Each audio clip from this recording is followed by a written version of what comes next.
सिंदूरारुण विग्रहां त्रिनयनां माणिक्यमौलिस्फुरत्तारा नायकशेखरां स्मितमुखीमापीनवक्षोरुहां पाणिभ्यामलिपूर्णरत्नचस्कं रक्तोत्पलं बिभ्रतीं सौम्यां रत्नघटस्थरक्तचरणां ध्यायेत् परामम्बिकाम् अरुणां करुणातरङ्गिताक्षीं धृतपाशाङ्कुशपुष्पबाणचापाम् अणिमादिभिरावृता मयूखैः अहमित्येव विभावये भवानीं ध्यायेत् पद्मासनस्थां विकसितवदनां पद्मपत्रायताक्षीं हेमाभामपीतवस्त्रां करकलितलसद्धेमपद्मां वराङ्गीं सर्वालङ्कारयुक्तां सततमभयदां भक्तनम्रां भवानीं श्रीविद्यां शान्तमूर्तिं सकलसुरनुतां सर्वसम्पत्प्रदात्रीं नारायणी नमोस्तुते।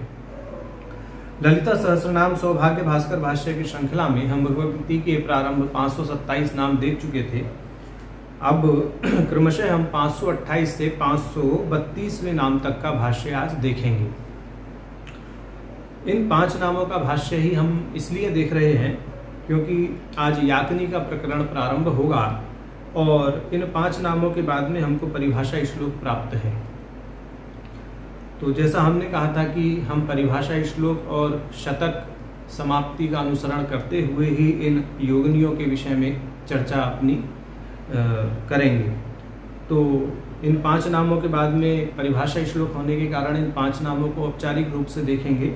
यद्यपि याकनी से संबंधित जो 2 नाम और हैं परिभाषा श्लोक में, उनको हम अनौपचारिक रूप से सम्मिलित कर लेंगे। तो इस दृष्टि से भाष्य तो हम 7 नामों का ही देखेंगे, परंतु औपचारिक रूप से 528 से 532 और अनौपचारिक रूप से 533 और 534वें नाम को भी हम सम्मिलित कर लेंगे।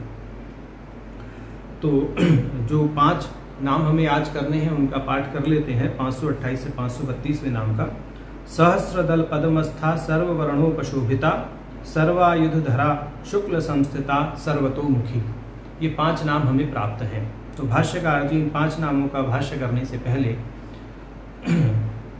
परिचय के रूप में जो अपना उनकी शैली है वह परिचय पहले प्रस्तुत करेंगे याकनी का, तदंतर वह भाष्य प्रारंभ करेंगे। तो वह परिचय के रूप में पंक्ति कहते हैं, ब्रह्मरंध्रे सहस्रदलम पद्मं तत्र याकिनी आख्या योगनी तिष्ठति।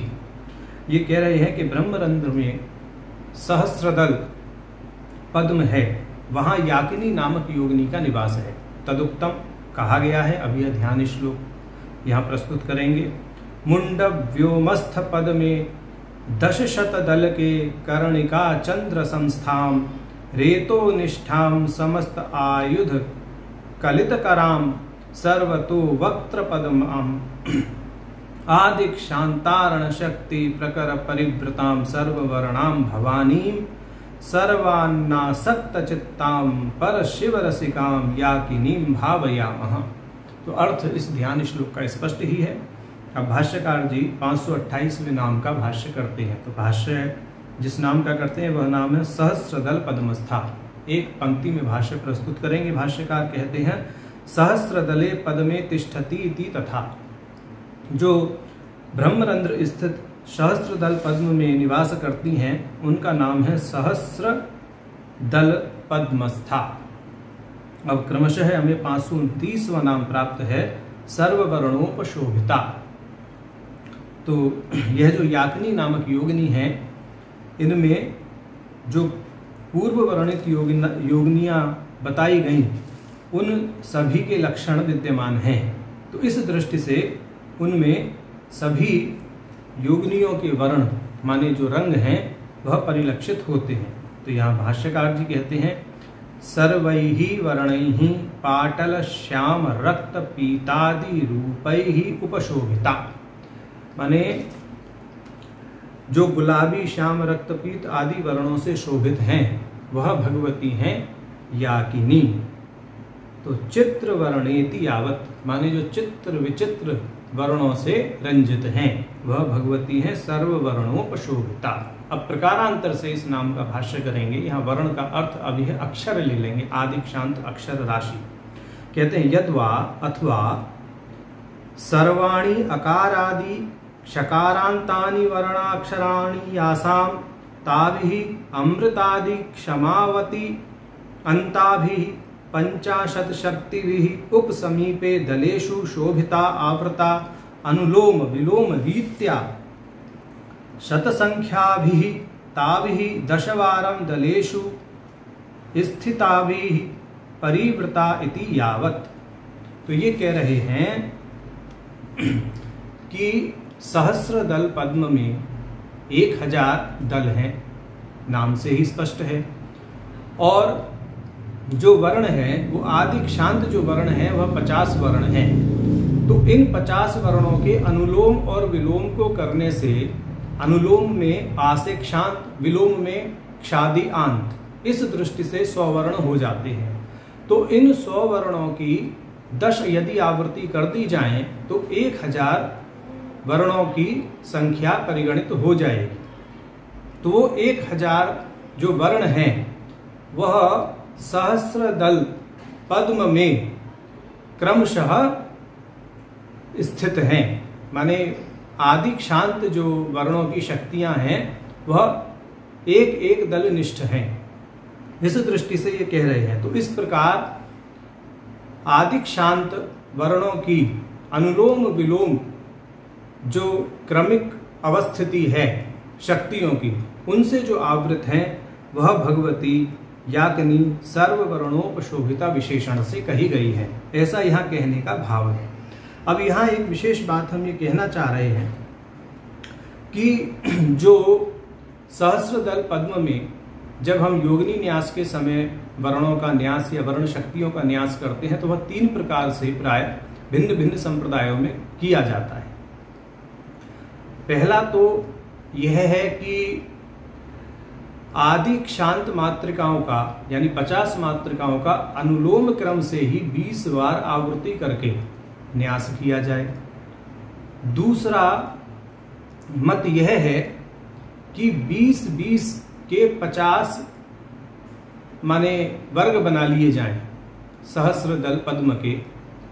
तो प्रारंभिक 20 दलों में आकार शक्ति का माने जो हमारी अमृता शक्ति है उसका न्यास किया जाए। तदंतर 20 में आकार वर्ण की जो शक्ति है उसका किया जाए। फिर 20 में ईकार वर्ण की जो शक्ति है उनका किया जाए। ऐसे क्रमशः करते करते अंतिम 20 सहस्रार दलों में जो क्षमावती शक्ति हैं उनका न्यास किया जाए। तो दूसरी विधि ये है। तीसरी विधि है जो भाष्यकार जी कह रहे हैं अनुलोम विलोम रीति से कि आदि क्षांत पहले अनुलोम 50 लें, फिर क्षादि आंत विलोम 50 लें, तो कुल 100 वर्ण एक बार में सम्मिलित हो जाएंगे। इस प्रकार से 10 आवृत्ति करके सहस्र दलों में न्यास करना चाहिए। तो यह प्राय तीनों ही प्रकार की विधियां सहस्र दल पद्म के अंदर लागू हैं। अपनी अपने परंपरा अनुसार करना चाहिए, जैसा भी गुरु आदेश करें वैसा करें। भाष्यकार जी कह रहे हैं उपशब्दस्योक्त परिभाषया 10 संख्या बोधकत्वात् संभवाच्च, कि जो उप संख्या है यहाँ पर जो सर्ववर्णोपशोभिता में जो उपपद आया है वह उप शब्द 10 संख्या का सूचक है। बोले इसके बल पर अतएव योगिनी न्यासे 10 वारम तासाम न्यासम केचिद इच्छन्ति। तो कुछ लोग ऐसा मत रखते हैं कि योगिनी न्यास में 10 आवृत्ति अनुलोम विलोम की जाए। तो ऐसा भाष्यकार जी ने स्पष्ट यहाँ किया है। यद्यपि अपने अपने संप्रदाय अनुकूल और गुरु आदेशानुसार उसको करें, ऐसा भी यहाँ पर सांकेतिक रूप से उन्होंने केचित शब्द का प्रयोग करके यह संकेत कर दिया है। अब हमको 530वां नाम प्राप्त है सर्वायुध धरा। नाम का अर्थ है जो सभी आयुधों को धारण करती हैं उनका नाम है सर्वायुध धरा। अब यहाँ पर भाष्यकार जी कहते हैं सर्वेशाम आयुधानाम धरा धारित्री, सभी आयुधों को धारण करने वाली जो भगवती हैं उनका नाम है सर्वायुध धरा। इस विषय में अब वह श्रुति प्रमाण देते हैं। सहस्राणि सहस्रदा बाहवोस्तव हेतय इति श्रुतेः। श्रुति कहती है तुम्हारे सहस्र बाहु और सहस्र अस्त्र हैं, ऐसा। तो अब 531वां नाम है शुक्ल स्थिता। शुक्ल का अर्थ है यहाँ पर वीर्य। तो जो वीर्य धातु में स्थित हैं या वीर्य धातु की अधिष्ठात्री हैं उनका नाम है शुक्ल संस्थिता। कहते हैं शुक्ले वीर्याख्य धातु सम्यक तद अभिमानित्वेन स्थिता। जो शुक्ल अर्थात वीर्य धातु में स्थित हैं सम्यक रूप से, तद अभिमानित्वेन उसकी अधिष्ठात्री देवी होने के नाते। तो भगवती याकिनी वीर्य धातु की अधिष्ठात्री है, वीर्य धातु में उनका निवास है, ऐसा समझना चाहिए। अब कहते हैं भविष्योत्तर पुराणे, प्रकारांतर से ये शुक्ल संस्थिता नाम का भाष्य कर रहे हैं भविष्योत्तर पुराण का प्रमाण दे करके। रमण कालीन ध्यान विशेषः शुक्ल संज्ञः। जो रमण काल में माने संभोग के समय जो ध्यान विशेष किया जाता है वह शुक्ल कहा जाता है। उस ध्यान को शुक्ल कहते हैं। माने जिस आनंद में मग्नता रहती है रमण काल में, वह आनंद या वह ध्यान शुक्ल संज्ञक है। कथितः तत्र स्थिता वा, जो उस ध्यान में स्थित है, जो उस आनंद में स्थित है, वह भगवती शुक्ल संस्थिता कही गई है। ऐसा भाष्यकार जी ने भाष्य को प्रस्तुत किया है दो प्रकार से। एक बार वीर्य की अधिष्ठात्री ऐसा कहा और दूसरी बार में कह रहे हैं रमणकालीन ध्यान विशेष जो शुक्ल है, उस शुक्ल ध्यान में यानी उस आनंद में जिन भगवती की स्थिति है वह शुक्ल संस्थिता कही गई है।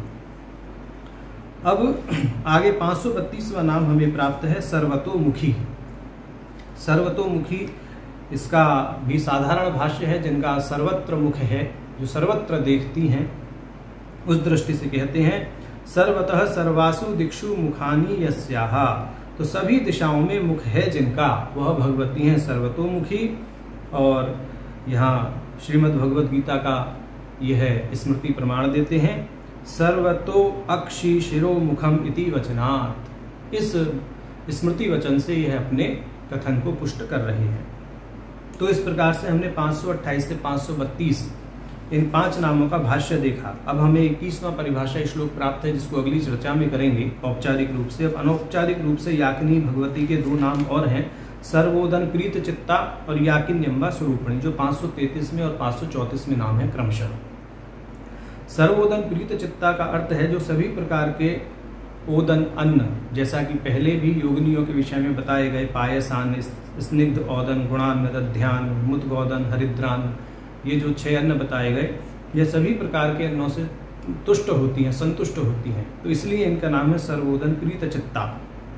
तो ये जो हमने सहस्रदल पद्मस्था से और सर्वोदन प्रीत चित्ता ये जो नाम कहे, कुल 6 नाम, ये भगवती याकिनी के विशेषण के रूप में कहे गए। और विशेष्य के रूप में 534वां नाम है याकिन्यम्बा स्वरूपणी, माने जो याकिनी योगिनी के रूप में अभिव्यक्त हैं या प्रकट हैं, वह भगवती याकिन्यम्बा स्वरूपणी कहलाती हैं। तो वह भगवती ललिता ही याकिनी योगिनी के रूप में अभिव्यक्त हैं।